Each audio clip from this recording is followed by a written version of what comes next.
5ই August 2024 পরবর্তী পার্বত্য চট্টগ্রাম। বর্তমান সরকারের মধ্যে যেমন গণতান্ত্রিক সংস্কৃতি মনার লোকজন যেমন আছে সরকারের মধ্যে, আবার অন্যদিকে বিশাল একটা সম্প্রদায় একেবারে অতি বাম, অতি একেবারে মৌলবাদ। কিছু স্বার্থান্বেষী ব্যক্তির প্রচারণায় এক অনিশ্চিত ভবিষ্যতের দিকে এগিয়ে যাচ্ছে পার্বত্য চট্টগ্রাম। বছরের পর বছর পার্বত্য চট্টগ্রামে সশস্ত্র গোষ্ঠীর সংঘর্ষে চলতে থাকা এক ভয়ঙ্কর পরিস্থিতি। এর একটি অন্যতম কারণ হচ্ছে বান্দরবনের জেএসএস সভাপতি KS মং, যিনি তার সংগঠনের মাধ্যমে পাহাড়ি জনগণের অধিকার আদায়ের নাম করে ব্যক্তিগত স্বার্থ হাসিলের চেষ্টা করছেন এবং পাহাড়ি জনগণকে ঠেলে দিচ্ছেন এক ভয়াবহ সহিংসতার দিকে।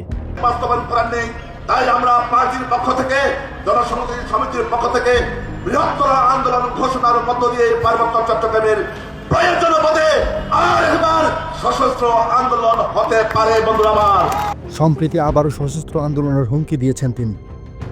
এটা নতুন কোনো ঘটনা নয়। বহু বছর ধরে জেএসএস এবং অন্যান্য পাহাড়ি সংগঠনগুলো তাদের অধিকার আদায়ের নাম করে সশস্ত্র সংগ্রামের পথে হাঁটছেন। কিন্তু প্রশ্ন হলো, এই পথ কি শান্তি এবং স্থিতিশীলতার দিকে নিয়ে যাবে?